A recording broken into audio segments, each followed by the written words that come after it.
Hi, this is Pastor Trent from Haynesville Lutheran Church.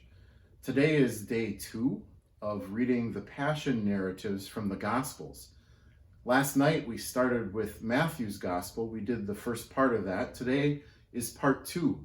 So I'd like you to join along, read along in your Bibles with me if you like, or just listen.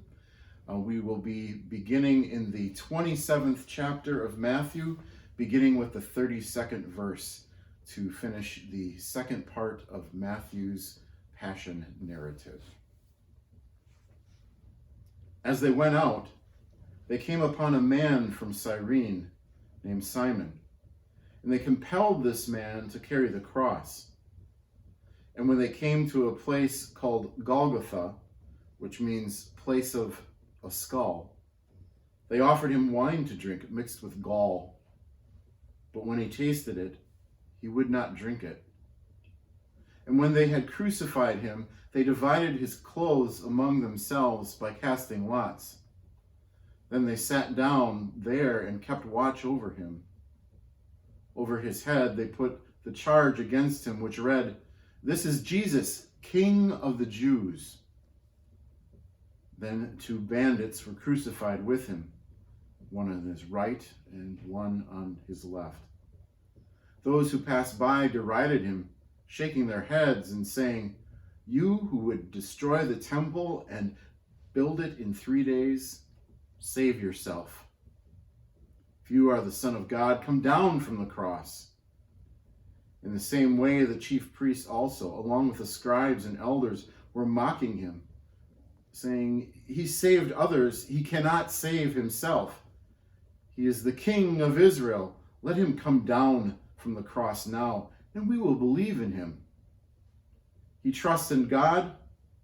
Let God deliver him now, if he wants to, for he said, 'I am God's son.'" The bandits who were crucified with him also taunted him in the same way.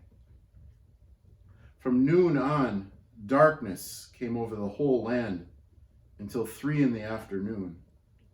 And about 3 o'clock, Jesus cried with a loud voice, "Eli, Eli, lama sabachthani?" That is, my God, why have you forsaken me?" When some of the bystanders heard it, they said, "This man is calling for Elijah." At once, one of them ran and got a sponge, filled it with sour wine, put it on a stick, and gave it to him to drink. But the others said, "Wait, let's see whether Elijah will come and save him." Then Jesus cried again with a loud voice and breathed his last. At that moment, the curtain of the temple was torn in two from top to bottom. The earth shook and the rocks were split. The tombs also were opened, and many bodies of the saints who had fallen asleep were raised. After the resurrection, they came out of the tombs and entered the holy city and appeared to many. Now when the centurion and those with him who were keeping watch over Jesus saw the earthquake and what had taken place, they were terrified and said, "Truly, this man was God's son." Many women were also there, looking on from a distance. They had followed Jesus from Galilee and had provided for him. Among them were Mary Magdalene, and Mary the mother of James and Joseph, and the mother of the sons of Zebedee.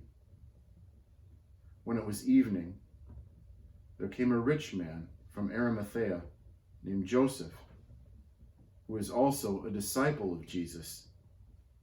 He went to Pilate and asked for the body of Jesus. Then Pilate ordered it to be given to him. So Joseph took the body and wrapped it in a clean linen cloth and laid it in his own new tomb, which he had hewn out of rock. Then he rolled a great stone to the door of the tomb and went away.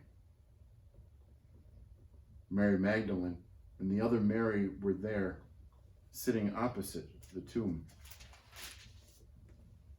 The next day, that is, after the day of preparation, the chief priests and the Pharisees gathered before Pilate and said, "Sir, we remember what an impostor said while he was still alive.